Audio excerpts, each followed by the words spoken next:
하나님의 말씀 같이 보시겠습니다. 열왕기 하 20장 1절에서 7절입니다. 열왕기 하 20장 1절에서 7절까지 교독하시도록 하겠습니다.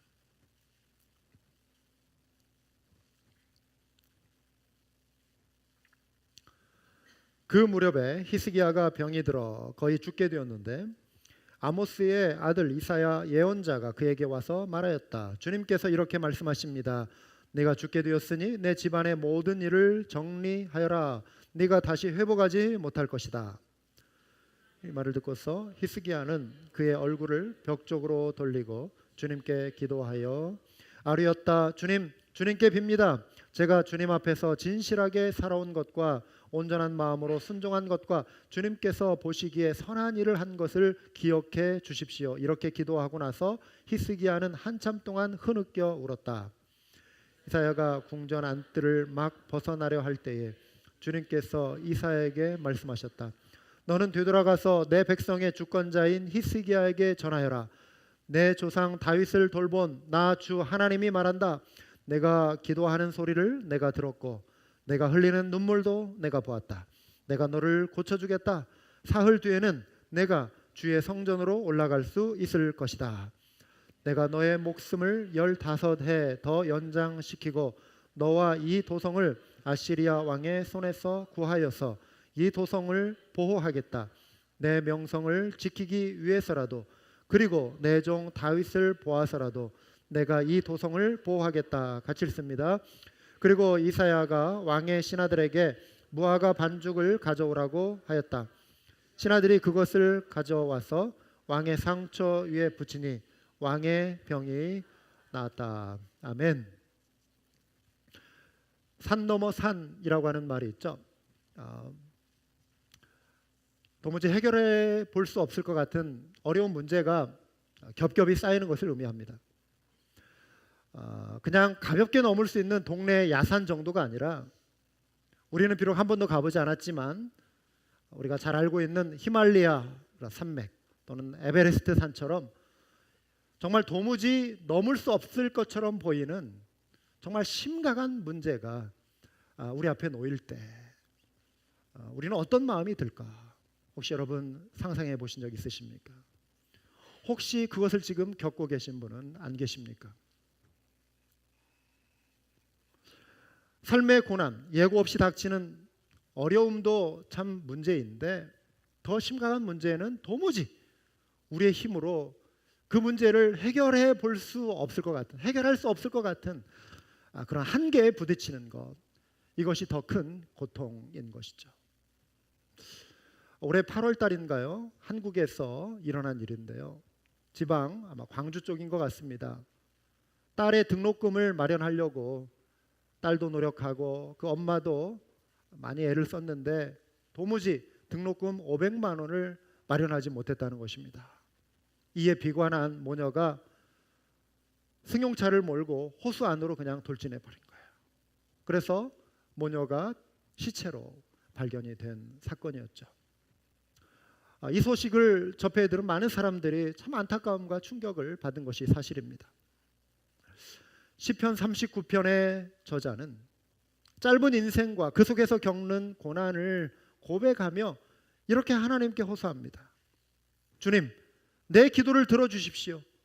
내 부르짖음에 귀를 기울여 주십시오. 내 눈물을 보시고 잠잠히 계시지 말아 주십시오. 그가 겪고 있는 인생에 여러 가지 문제가 있었겠지만 특별히 시편 39편에서 드러내고 있는 문제는 건강의 문제였던 것 같습니다. 삶의 위기 앞에서 그가 선택한 것은 주님이었습니다. 그리고 주님을 바라보면서 이렇게 고백하죠. 내 희망은 오직 주님밖에 없습니다. 하나님께 소망을 둔다는 것 무슨 뜻이죠?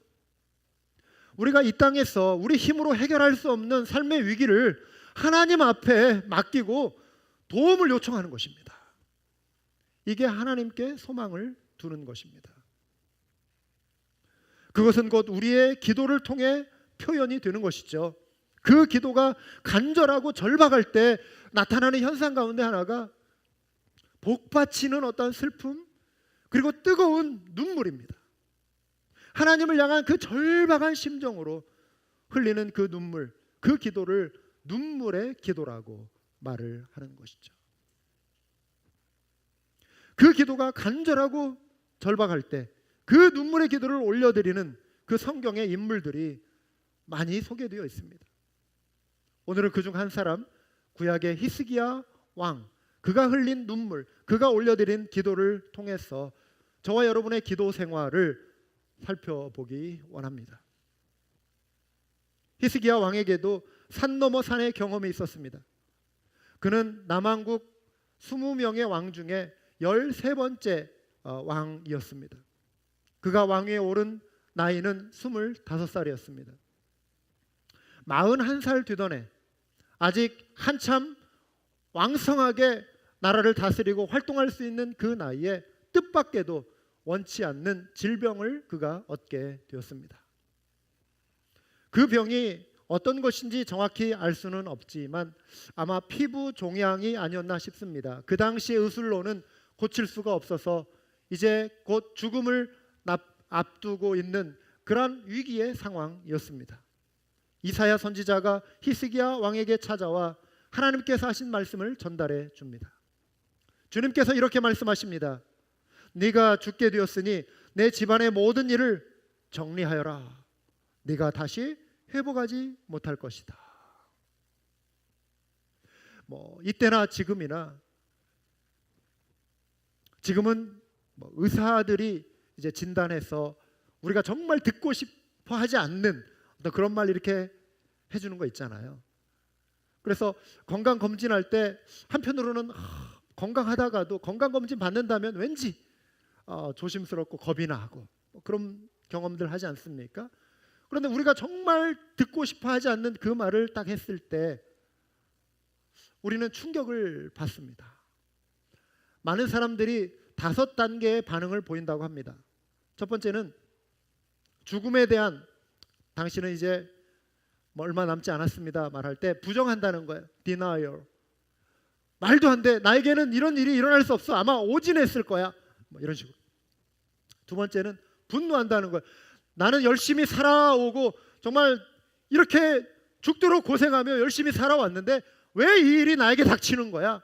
하면서 분노한다는 거예요. 그리고 타협한다는 것입니다. bargaining. 이거는 이제 신앙생활하는 사람들 가운데 특별히 많이 나타나는데 하나님 좀 살려주세요. 하나님 저 살려주시면 제가 죽도록 충성하겠습니다. 하나님이 사막 오지 한복판에 일평생 네 몸을 바쳐 선교하라고 하시면 제가 가겠습니다. 전 재산을 바치라고 해도 제 목숨만 살려주신다면, 이런 식의 어떤 그 타협의 단계가 되고요. 그런데 나을 기미가 보이지 않으면 깊은 우울에 빠진다는 거예요. 그리고 나서 마지막 단계는 이제 받아들이는 수용의 단계로 간다는 것이죠. 의학을 공부하는 학생이 이제 이거를 이렇게 정리해가지고 머리 글자 DA, B, D, A 이 순서를 외우기 위해서 연상법을 사용해서 답이다 이렇게 표현을 하는 걸 봤습니다. 답이다. 자신이 죽게 될 것이라고 하는 충격적인 소식에 히스기야가 하나님께로부터 온 말씀이니 부정하거나 분노하지는 못하고 있어요. 그런데 그 마음에 일종의 타협 비슷한 것이 이제 시작이 되고요. 그리고 깊은 우울에 빠지는 것 같습니다. 이 말을 듣고서 말씀해 보면은 히스기야는 그의 얼굴을 벽 쪽으로 돌리고 주님께 기도하여 아뢰었다. 주님께 빕니다. 제가 주님 앞에서 진실하게 살아온 것과 온전한 마음으로 순종한 것과 주님께서 보시기에 선한 일을 한 것을 기억해 주십시오. 이걸 봐서라도 이거죠. 저 좀 살려주시면 안 되겠습니까? 그리고 나서 히스기야는 한참 동안 흐느껴 울었다. 그의 눈물은 충격과 슬픔의 눈물이죠. 하나님을 향한 절박한 기도와 간구의 눈물이었습니다. 기도할 때 여러분 우리가 반드시 울어야 한다 이걸 말씀드리는 것은 아닌데요. 그런데 우리의 마음에 정말 간절함이 있다면, 우리의 마음에 진실함이 있다면, 우리 마음 가운데 절박함이 있다면, 우리 마음 가운데 슬픔과 애통함이 있다면 우리 마음 가운데 누군가를 향한 불쌍한 마음이 있다면 어떻게 울지 않을 수 있겠습니까? 눈물이 솟아나는 것이죠. 눈물의 의미가 이런 것입니다. 히스기야는 절박한 위기 앞에서 충격과 탄식에 머무르지 않았습니다. 이 상황을 기도로 바꾸는 거예요. 그가 얼굴을 벽 쪽으로 향하고 고개를 돌렸을 때 그 벽이 여기처럼 이렇게 하얀색이었을지 않을지 그거는 잘 몰라요. 그런데 흰 벽에 영화 스크린 딱 이렇게 쏘면은 선명하게 보이잖아요. 그런 것처럼 그가 지금 벽을 향하여 이렇게 누워서 고개를 돌리고 있는데 그 눈앞에 어떤 우리식으로 표현하면 스크린이 쫙 나타나면서 과거에 그에게 있었던 한 장면이 쫙 파노라마처럼 영화의 한 장면처럼 스쳐 지나가는 것이 있어요. 2년 전의 일입니다. 산헤립이라고 하는 이웃 열강 아시리아 아수르 제국의 왕이 군사 20만 명을 이끌고 남한국 유다를 침략한 것입니다. 이미 그 10년 전에 아수르는 북왕국 형제국가인 북왕국 이스라엘을 짓밟아 버렸어요. 점령해서 사람들을 다 포로로 이끌고 이렇게 흩어버리고 또 다른 지역에 있는 사람들을 데려다가 막 인구 이동 정책을 실시하고 나라를 완전히 그냥 몰살시켜 버렸습니다. 그리고 10년 뒤에 정확히 10년 뒤에 지금 남유다를 이 아수르가 다시 침략을 한 것입니다. 성 주변을 감쌌습니다. 군사력으로 보면은 마치 사냥개와 토끼의 싸움처럼 보입니다. 감히 싸울 엄두를 못 내는 거죠. 토끼는 도무지 상대가 되기 어려운 상황이었습니다. 아수르 왕 사네립은 하나님을 모욕하고 또 왕은 하나님께 기도하자 하는데 야 왕의 말 듣지 마. 너희 그거 속는 거야. 너희 하나님은 아무런 도움을 줄 수 없어 하면서 이들의 신앙을 무너뜨리고 회유하기 시작했습니다. 사네립의 논지는 하나입니다. 항복해라. 그러면 너희가 행복해질 것이다. 그런데 아수르 사람들은 잔인한 사람들로 유명한 사람이었습니다. 항복하는 것이 행복한 것이 아니에요. 전쟁 포로들을 대하는 이들의 악한 행동은 그 당시 많은 사람들의 치를 떨게 했다고 합니다. 병사들의 머리를 자르고 시체를 쌓아 도시보다 높은 성을 기둥을 만들고요. 적장에 피부 가죽을 다 벗겨가지고 성루에 걸어놓는 그런 잔악한 행동을 일삼는 사람들이었습니다. 죽음의 길, 고난의 길이죠. 전쟁은 그렇습니다. 전쟁에 대한 패배는 그와 같습니다. 우리 얼마 전에 이쪽 그래파인 몰 극장에서 병자호란이라고 하는 영화를 봤는데요. 역사적인 사실이죠.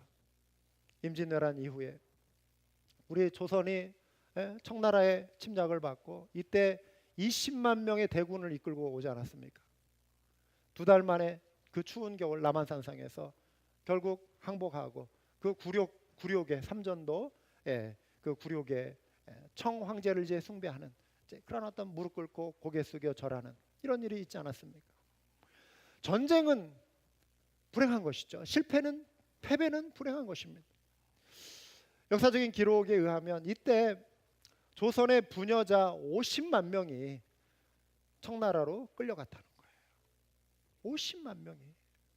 그들이 그곳에서 어떠한 일을 당했을지 여러분 뻔하지 않습니까? 이 비참한 전쟁의 아픔이 우리 민족의 역사 속에 많이 있지 않습니까? 전쟁의 위기 앞에서 사방의 적군이 둘러싸고 있을 때 히스기야는 위에 계신 하나님을 지금 바라보고 있는 것입니다.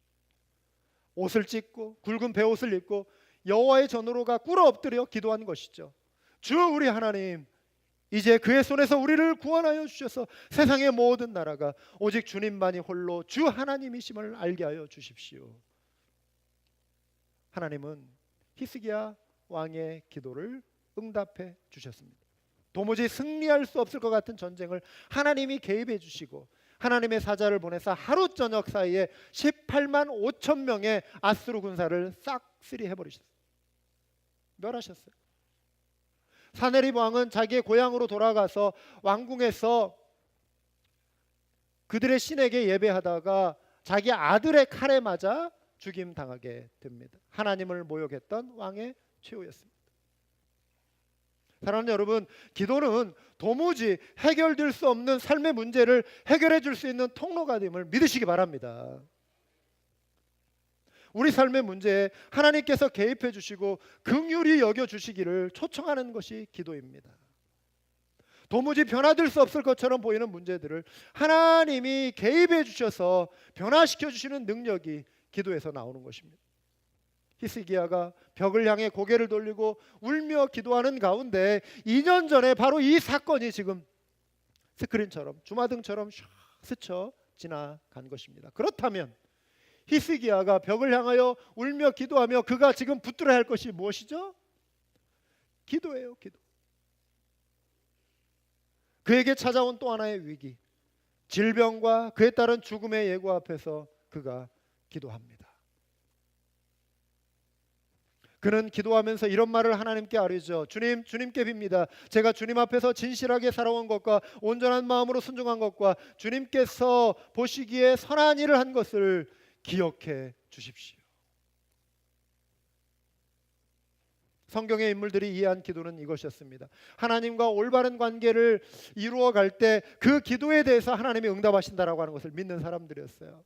하나님 앞에 나올 때는 그들의 관계, 하나님과의 관계를 먼저 점검해 봤습니다. 그래서 히스기야 왕 당시에 활동한 이사야 선지자도 이사야서에 이런 말을 남기고 있습니다. 59장 1, 2절에 주님의 손이 짧아서 구원하지 못하시는 것이 아니고 주님의 귀가 어두워서 듣지 못하시는 것도 아니다. 오직 너희 죄악이 너희와 너희 하나님 사이를 갈라놓았고 너희의 죄 때문에 주님께서 너희에게 얼굴을 돌리셔서 너희의 말을 듣지 않으실 뿐이다. 우리 12구절 암송 가운데 있는 구절이에요. 주님과 우리 사이에 죄가 가로막고 있을 때 주님께서 우리의 기도를 듣지 않으신다. 그래서 히스기야가 하나님 앞에 지금 기억해 달라고 아뢰는 것이 뭐냐면 하나님, 저는 하나님 앞에서 나름대로 최선을 다하며 살아왔습니다. 이거예요. 그러니까 하나님 불쌍히 여겨 주십시오라고 하는 그 근거를 그가 나름대로 지금 표현하는 것이 이거예요. 하나님 앞에서 진실하게 살아왔고 온전한 마음으로 순종했고 주님 보시기에 선한 일을 해왔습니다. 사실입니다. 그는 우상을 제거하고 그의 아버지가 보였던 그 우상 숭배의 가증한 죄를 따르지 아니하고 영적인 개혁을 일으킨 왕이었습니다. 그런데 그러한 의로운 삶에도 고난이 찾아왔습니다. 사랑하는 여러분, 의인에게도 고난은 찾아옵니다. 의롭게 살고 하나님을 열심히 믿고 하나님을 신실하게 따르던 사람들에게도 고난은 찾아옵니다. 고난은 신비의 영역이에요. 불가사예요. 우리가 다 이해할 수 없어요. 그런데 중요한 거는 왜라고 하는 질문보다 어떻게라고 하는, 어떻게 반응할 것인가, 이게 더 중요한 것 같아요.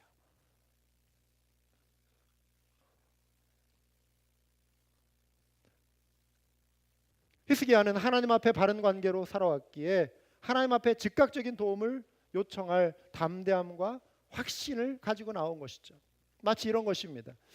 여러분, 누군가 관계 속에서, 인간관계 속에서 정말 편한 관계에 있다면 친구라고 해도 갑자기 관계가 불편해질 수 있고, 또 이웃 관계 속에 또 편한 사람이 있고 또 불편한 사람이 이렇게 있지 않겠습니까?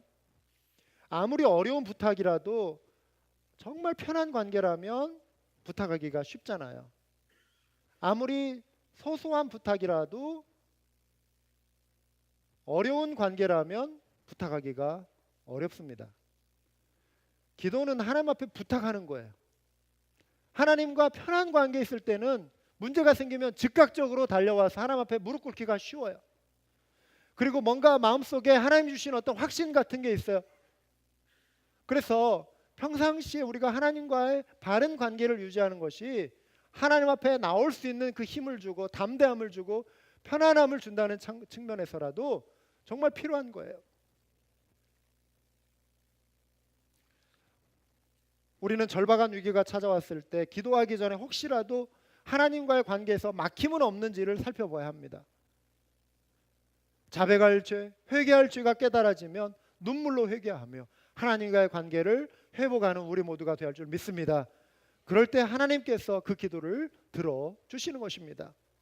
히스기야의 기도에 하나님은 이번에도 응답을 주셨어요. 4절과 5절에 보시면 이사야가 궁전 안뜰을 막 벗어나려 할 때 주님께서 이사야에게 말씀하셨다. 너는 되돌아가서 내 백성의 주권자인 히스기야에게 전하여라. 내 조상 다윗을 돌본 나 주 하나님이 말한다. 내가 기도하는 소리를 내가 들었고 네가 흘리는 눈물도 내가 보았다. 내가 너를 고쳐주겠다. 사흘 뒤에는 내가 주의 성전으로 올라갈 수 있을 것이다. 처음 히스기야에게 찾아와서 전해준 이사야의 말은 배드 뉴스였어요. 너는 죽을 것이다. 이사야가 전해주고 이제 왕궁을 벗어나려고 할 때 그 사이에 히스기야 왕에게 동시에 어떤 일이 일어나요? 벽면을 향하여 그가 돌아서고 그 주마등처럼 스쳐가는 2년 전의 일을 기억하며 하나님 살려주세요 기도하고 간절히 눈물 흘린 거예요. 그런데 하나님께서 그 기도를 즉각적으로 들으셨다는 거예요. 요즘 뭐 인터넷 광 케이블 뭐 속도 빠르다고 한 것처럼 하나님 앞에 그냥 즉각 응답이 돼요. 즉각 그 기도가 응답이 되고 하나님이 그 눈물을 살피셨다. 그럼 놀랍지 않습니까? 그냥 그 기도를 들었다 이 차원이 아니라 눈물도 보았다. 이거 눈물도 보았다. 눈물도 보았다. 히스기야가 가다가 멈춰 그러죠. 하나님이 야 잠깐 서봐. 그가 듣는 어떤 하나님의 어떤 음성의 방법이 있겠죠. 하나님의 음성이 들려. 야 서봐. 예 주님 뒤로 돌아. 히스기야에게 가라는 거예요. 가서 그가 살리라. 내가 그의 기도를 들었고 눈물을 봤다. 이 말을 전해라. 굿 뉴스를 전해주는 것입니다. 그리고 약속대로 왕은 15년 동안의 목숨이 이제 연장이 된 것이죠. 저와 여러분의 삶에 찾아오는 위기가 있을 때 히스기야 왕처럼 하나님 앞에 그 문제를 가지고 나올 수 있기를 바랍니다. 정말 우리 삶에도 기도만이 유일한 해결책처럼 보이는 그런 문제들이 있지 않습니까? 도무지 사람의 방법으로는 해결될 수 없는 문제들 많이 있습니다. 오직 하나님의 긍휼을 의지할 수밖에 없는 문제들 하나님 앞에 가지고 나와야 돼요. 말씀드린 대로 그 기도의 자리로 좀 더 편안하고 담대하게 나올 수 있기 위해서는 평소 삶 속에서 하나님과의 친밀함을 유지하는 그런 삶을 살아가야 하는 것이죠. 하나님과 더 가까워지고 예수님을 더 많이 닮아가는 것이 저와 여러분의 영적인 목표가 되어야 돼요. 할렐루야. 예수님 믿고 예수님 영접하고 그냥 이렇게 봉사하고 어떤 직분 받고 이게 신앙생활의 그림이 아니라 이거는 외적인 모습이에요. 내 내면은 어떻게 하면 내가 예수님을 더 많이 닮아갈까? 내가 어떻게 하면 예수님의 마음을 더 많이 닮아갈까? 여기에 여러분이 초점을 맞추셔야 돼요. 그래서 주님 앞에 진실하게 살아가려고 하고 온전한 마음으로 순종하려고 하고 주님 보시기에 선한 일을 행하는 것이죠. 시편 기자가 고백한 것, 나의 반석이시여 구원자이신 주님, 내 입의 말과 내 마음의 생각이 언제나 주님의 마음에 들기를 바랍니다. 주님은 우리의 마음의 생각까지도 살피심을 믿으시기 바랍니다. 지금까지 혹시라도 하나님을 멀리하고 살아온 분이 계시다면 회개하는 심령으로 돌이키시고 주님의 순전한 은혜를 사모하시는 이날 이 오후 주일 예배가 되시기를 주님의 이름으로 축원합니다. 여기서 기억할 사실은 그럼에도 불구하고 하나님의 응답은 우리의 어떤 행위에 전적으로 우리의 행위에 달려 있는 것이 아니라 하나님의 은혜로 이루어진다는 사실이에요. 따라해 봅시다. 하나님의 은혜로 그리고 하나님의 주권으로. 여러분들 가운데는 정말 힘든 문제를 가지고 오신 분들 있고요. 여전히 하나님께서 응답하지 않으시고 원치 않는 어떤 그 고난 가운데 있는 분 여기 계세요. 응답을 안 해주시거든요. 근데 우리는 목사님은 설교할 때 뭐 기도하면 다 되는 것처럼 하는데 저의 문제는 지금이요. 이렇게 생각이 드실 수 있을 겁니다. 하나님의 주권의 영역이 있습니다. 분명히 있습니다. 그럼에도 불구하고 우리는 하나님의 은혜를 붙들고 씨름해야 돼요. 하나님 앞에 아뢰고 하나님 저를 불쌍히 여겨달라고 기도하는 우리 모두가 됩시다. 우리가 하나님 앞에 바로 선다는 것은요, 예수 그리스도의 보혈을 힘입을 때예요. 우리가 우리의 행위로 우러지지 않고요, 예수님이 행하신 거, 내 죄 십자가에서 해결해 주신 그 은혜 붙들고 그 은혜, 그 보혈의 은총 가운데 들어오는 것입니다. 십자가의 보혈 안에 그 은혜 가운데 우리가 거하는 거예요. 그래서 그 예수님의 은혜로 우리가 의롭다함을 인정받는 것이죠. 내 의로운 행위로 마치 크레딧 쌓은 거 되찾듯이 기도응답 받을 수 있다, 이 말씀 드리는 거 아니고요. 전적인 하나님의 은혜를 힘입어서 하나님, 저 행한 거 주님 앞에 부끄럽지만 하나님, 이제 주님 앞에 두 손 들고 나아오니 저를 불쌍히 여겨주시고 주님 은혜 베풀어 주십시오. 이제 주님 뜻 가운데 거하며 주님의 은혜를 삼아오니 주여, 주여, 이 문제 주님만이 해결해 주실 수 있습니다. 주님 앞에 내려놓습니다. 이런 기도가 우리 모두의 기도가 되어야 할 줄 믿습니다. 우리가 하나님 앞에 드리는 기도가 절박할수록 히스기야 왕처럼 눈물의 기도를 드릴 수밖에 없습니다. 때로 하나님 앞에 설리는 눈물 한 방울이 우리의 100마디로 표현하는 말보다도 강력한 힘을 발휘해요. 기도는 반드시 언어적인 표현일 필요가 없어요. 그냥 무릎 꿇었는데 꿇자마자 그냥 눈물이 쏟아져 버리는 거예요. 하나님 하면 그냥 쭉. 근데 그 주를 흘리는 그 눈물이 기도예요. 기도. 100마디 1000마디의 내 마음을 다 표현하는 거예요. 그 눈물 한마디로. 하나님은 그걸 다 해석하세요. 이게 눈물의 강력한 힘이에요. 눈물의 기도라고 하는 것입니다. 시편 기자가 그래서 이렇게 고백하죠. 나의 유리함을 주께서 계수하셨사오니 나의 눈물을 주의 병에 담으소서. 이 얼마나 아름다운 표현이에요. 내 눈물을 주의 병에 담으소서. 이것이 주의 책에 기록되지 아니하였나이까. 내가 아뢰는 날에 내 원수들이 물러가리니 이것으로 하나님이 내 편이심을 내가 아나이다. 눈물병에, 주님의 병에 내 눈물을 담으시고 내 기도를 응답하시고 나를 괴롭히고 나를 에워싼 적들을, 나를 괴롭혀하는 내 눈앞에 있는 산더미처럼 정말 태산처럼 높은 그 문제를 주님께서 해결해 주셨다. 눈물병에 제 눈물을 담아주십시오. 성경의 인물 중에도 욥의 기도가 눈물의 기도였습니다. 모든 재산 잃어버렸어요. 그 거부가 아브라함보다도 당대에 그 비슷한 유목민 생활을 했던 사람이 욥이거든요. 아브라함 이상의 복을 받고 거부였어요. 욥이 그 재산을 하루아침에 다 잃어버리고 자식들 10명 다 잃어버리고 자기의 건강마저 잃어버리고 자기의 와이프도 차라리 하나님을 저주하고 죽어버려라 하고 떠나가잖아요. 모든 것을 잃어버렸어요.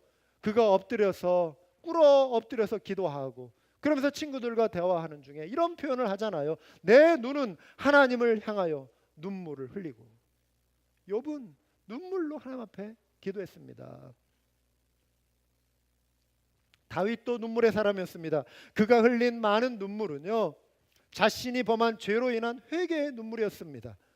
내가 탄식함으로 피곤하여 밤마다 눈물로 내 침상을 띄우며 내 요를 적시나이다. 얼마나 많은 눈물을 흘렸길래 그 눈물이 강이 되어 그 침상을 띄우는, 둥둥 뜨게 하는 정도가 되었는가.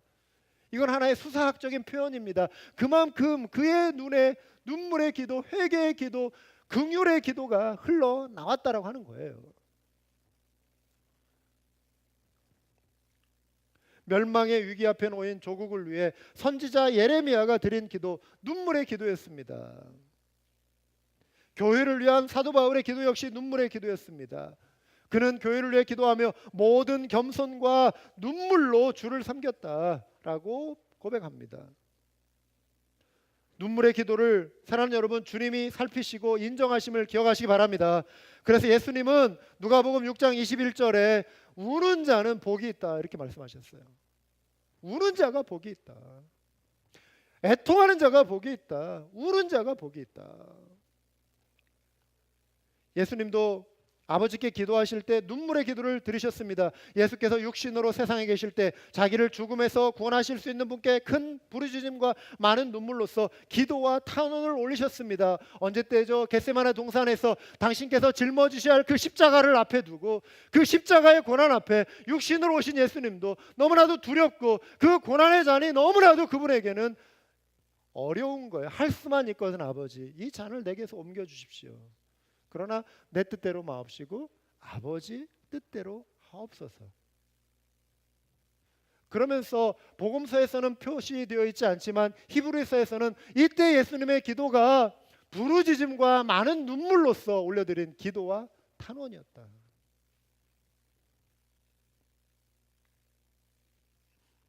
여러분의 기도에 눈물이 있습니까? 여러분의 눈은 주님께서 주신 눈물로 촉촉하십니까? 아니면 메말라 있습니까? 우리 통념에 남자는 울면 안 돼 이런 거 있잖아요. 미국 사람들도 남자는 절대 울면 안 되는 것처럼 여겨지는 것 같아요. 절대 사람들 앞에서 눈물 안 보이려고 하잖아요. 마초, 사나이가 말이야. 울면 안 되는 것으로 생각하는데 그렇지 않습니다. 사랑하는 여러분, 남자나 여자나 우리 모두는 주님 앞에서 연약한 존재예요. 연약한 인간이고 어린아이와 같아요. 아버지 하나님 앞에 우리는 울 수 있어야 돼요. 하나님 앞에 나와 흘리는 눈물은 아름다운 눈물입니다. 우리의 영혼을 정결케 해줍니다. 그래서 어떤 분은 이렇게 표현하더라고요. 눈물은 신앙의 보석이다. 여러분의 마음에 지금 흐르는, 주님으로 인해서 흐르는 눈물이 있다면 여러분의 하나님을 향한 그 마음은 순전하고 아름다운 거예요. 여러분들이 누군가를 위해 눈물 뿌려 기도한다면 여러분의 그 기도 속에 긍휼과 진실함과 절박함이 있다는 증거입니다. 눈물은 신앙의 보석이다.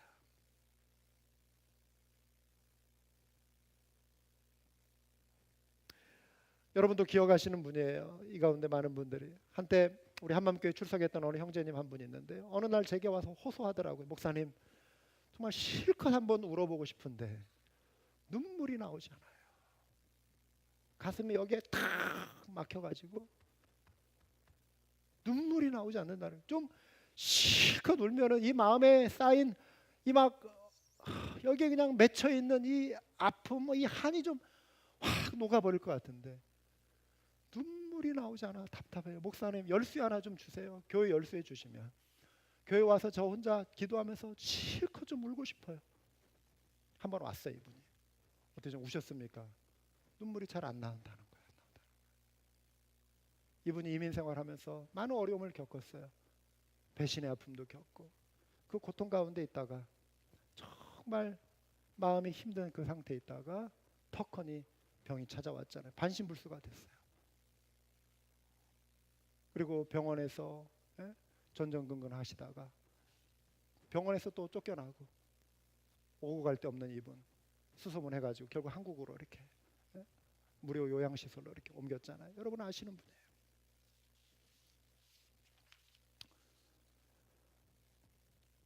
기도할 때 하나님이 우리 눈에 눈물을 주신다면 그것은 주님의 은혜인 줄 믿으시기 바랍니다. 하나님은 자녀들의 눈물에 약하신 것 같아요. 자녀들의 눈물의 기도를 살피십니다. 자녀가 울면은요, 부모는 그 울음에 귀를 쫑긋하지 않습니까? 애가 보통 울음하고 달라요. 그냥 지가 떼쓰는 그런 울음이 아닌 뭔가 아픔이 있어서 우는 자녀들의 눈물이라면, 울음소리라면 부모는 긴장하고 달려갑니다. 무슨 일이야? 무슨 일이야? 왜 우는 거야? 아버지의 마음이 그런 것 같아요. 아버지의 마음이. 자녀들의 눈물을 아버지께서 살피신다는 거예요. 이삭이 태어난 후 사라는 자신의 몸종이 이제 자손을 얻어야겠는데 자기의 태는 다쳤고, 그러니까 몸종을 통해서라도 손을 이어야겠다 싶어서 하갈이라고 하는 몸종을 자기 남편 아브라함에게 주잖아요. 하갈이 낳은 아들이 이스마엘입니다. 아이가 어느 정도 자랐는데 놀랍게도 약속대로 사라에게, 사라의 몸을 통해서 아들 이삭을 주셨잖아요. 이삭이 웃음을 주었어요. 행복하게 해줬어요. 그래서 웃음이라는 뜻 이삭. 이삭이 너무 좋은 거예요. 근데 이스마엘과 이제 하갈이 눈의 가시처럼 보이기 시작해요. 견제하죠. 묘합니다.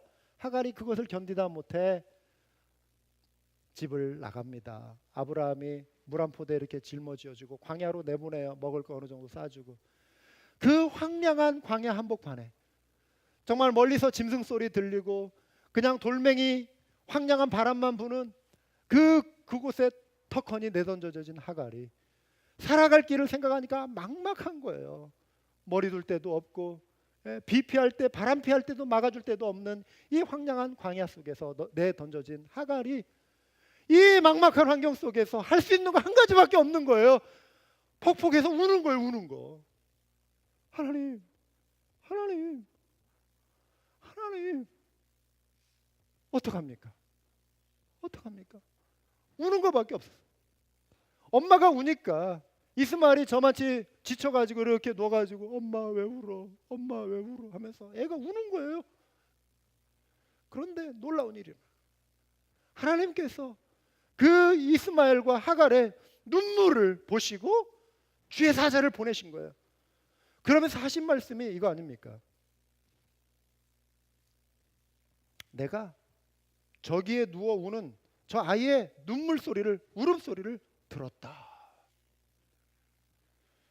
그리고 그를 통해 큰 민족을 이루겠다. 사랑하는 여러분, 하나님은 자녀들의 눈물을 살피심을 기억하시기 바랍니다. 그 눈물에 반응하시는 하나님 되심을 믿으시기 바랍니다. 우리의 눈물의 기도와 그 기도가 주는 소중한 결과를 믿으시기 바랍니다. 우리 눈에 눈물이 뜨겁다는 것은 우리의 소망이 오직 주님께만 있다라고 하는 것을 고백하는 우리의 행위예요. 그럼 우리는 무엇을 위해 울어야죠? 히스기야와 욥처럼 여러분 개개인의 혹시라도 여러분 자신이 지금 직면하고 있는 문제, 위기가 있는 분이 있다면 그 문제와 위기를 놓고 우시기 바랍니다. 눈물의 기도로 하나님 앞에 매달리시기 바랍니다. 하갈과 같이 여러분의 자녀들을 위해 울며 기도하시기 바랍니다. 아이들이 이 험난한 세상에서 정말 믿음의 길을 끝까지 걸어갈 수 있게 해달라고 눈물로 기도해야 합니다. 우리가 살고 있는 미국 땅, 세상에서 정말 천국 다음으로 좋은 미국처럼 여겨지지만 과연 그런가요? 윤리적으로, 도덕적으로 너무나 많이 무너져 있고, 교회에서 뭐 이런 일이 자주 일어나는 것은 아니었지만 지난 주 대낮에 예배드리는 그 시골 마을에 예배 현장에 총을 들고 와서 예배드리는 모든 사람을 향하여 총을 갈긴 이러한 일들. 미국의 지난 올 한 해만 해도요 4명 이상 그 총기에 의해서 한 번에 4명 이상 죽는 사건을 그 대량 이렇게 그 뭐라고 하죠? 그 총기 사건이라고 그래요. 그러니까 개인적인 그게 아니라 그 범주가 이제 새로 편성이 되는 거예요. 300건이 일어났다는 300건. 뉴스에 다 드러나지 않는 이야기들이에요. 그러면 1월 달에서 10월 달까지 300일 동안 하루에 한 건씩 이런 대량 학살 사건이 일어나는 거예요. 총기 사건이. 미국이 이런 나라입니다. 위험으로부터의 안전을 위해서도 우리가 물론 기도해야 하지만 영적인 위험들, 이 세속주의가 가져오는, 물질주의가 가져오는 위험에서 우리 자신도 신앙을 잘 지켜야 할 뿐만 아니라 우리의 자녀 세대를 위해서도 눈물로 기도하는 우리 부모들이 되어야 할 줄 믿습니다. 다윗과 같이 하나님 앞에 회개할 일이 있는 분, 눈물로 하나님 앞에 나오시기 바랍니다. 예수님과 같이 저와 여러분에게 주어진 어떤 십자가, 예수님께서 나를 따르려거든 너의 그 십자가 지고 나를 따르라 하지 않으셨습니까? 우리 각자가 짊어져야 할, 주님을 위해서 내가 짊어져야 할, 감당해야 할 내 몫의 십자가가 있는 거예요. 그걸 놓고 우리가, 그게 사명일 수 있고 그게 나에게 주어진 어떤 믿음의 도전일 수도 있어요. 그걸 놓고 눈물로 기도해야 한다는 것이죠. 눈물이 메마른 사람 어떻게 해야죠? 리처드 포스터라고 하는 분이 이런 제안을 합니다. 2가지. 첫 번째, 새로운 습관을 들여라. 기도에 새로운 습관을 들이라는 거예요. 습관만이 습관을 고칠 수 있대요. 잘못된 습관을 고칠 수 있는 것은 새로운 습관이라는 거예요. 새로운 기도의 습관을 들이라. 눈물의 기도를 드리라 이것입니다. 2번째, 복음서를 묵상하라. 그 은혜를 되새기라는 것입니다. 주님의 발자취를 묵상하라는 것입니다. 예수님처럼 살게 해달라고 기도하라는 것입니다. 우리가 눈물 뿌려 기도하며 주님을 묵상하면 우리가 얼마나 주님의 가르침에서 멀어져 있는가를 보고 우리의 영혼은 탄식하게 되잖아요. 눈물이 흐르지 않을 수 없는 것입니다. 1907년 평양 대부흥운동의 주역이었던 그 길선주 장로님, 그분을 개종할 수 있도록, 기독교로 회심할 수 있도록 인도한 친구가 한 분 있어요. 김종섭이라고 하는 분인데, 이분은 말수가 없는 분이래요. 몇 년이 지나도 평소 하루에 그냥 한두 마디만 하는 분이래요. 말이 없는 분이에요. 그런데 이분이 예수님 믿자 완전히 달라져 버렸어요. 말씀을 그냥 증거하고 싶은 마음이 불일 듯해서 참을 수 없는, 누군가에게 그냥 예수님에 대해서 말해주고 싶고, 누군가에게 찾아가서 그냥 자기가 받은 은혜 나누고 싶어가지고 견딜 수 없는 불일 듯하는 그런 사람으로 바뀌었다는 거예요. 특별한 신앙 체험도 주셔가지고 예수님 당하신 그 고난의 장면을 묵상하면서 이렇게 잠이 들었는데, 다음 날 새벽에 일어났는데요, 갑자기 막 복받치는 막 기쁨이 그 마음을 채우더래요. 그래가지고 아무도 없는 그 캄캄한 새벽녘에 방문을 열고 나가서 마당에서 혼자 미친 듯이 춤을 췄다. 예? 아이고 좋아, 아이고 좋아, 아이고 좋아. 예? 예수님이 좋은 걸 어떡합니까? 춤을 막 추는데 성령께서 막 역사하셔가지고 그 당시에 오랫동안 끊지 못했던 담배를 그때 확 끊어버렸대. 눈물이 많아서 길가에서 구걸하는 어떤 노파가 보면은 불쌍해가지고 눈물을 흘리고, 그때 이제 서양에서 이렇게 외국 사람들이 이렇게 조선 땅을 밟는데, 그 여성들이, 서양 여성들이 이렇게 지나가면 고향을 떠나온 저분들은 얼마나 외로울까, 그러면서 불쌍해가지고 자기와 전혀 상관없는 사람들인데도 그 사람들을 바라보면서 눈물 뿌려 기도하고 눈물이 나고, 한 번은요 예수 믿지 못하고 돌아가신 예수님을 죄송합니다. 예수 믿지 못하고 돌아가신 어머니를 생각하며 이 십리길 50km예요. 31마일 이 길을 걸어가면서 통곡하며 걸어간 적이 있다는 거예요. 우리 어머니 예수 믿지 못하고 돌아가셨는데 어떡하나. 네?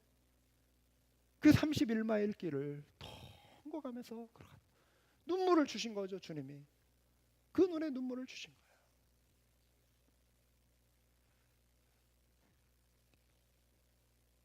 십자가를 생각하며 울고, 인간의 죄를 생각하며 울고, 사도들의 헌신을 생각하며 울었다고 합니다. 주님께서 저와 여러분에게 이러한 눈물을 회복해 주시기를 사모합시다. 이러한 눈물의 기도가 있을 때 산 넘어 산처럼 보이는 인생의 문제 하나님께서 해결해 주시고 뛰어넘게 하시고 제거해 주시는 놀라운 기적을 경험하게 될 줄 믿습니다. 기도하시겠습니다.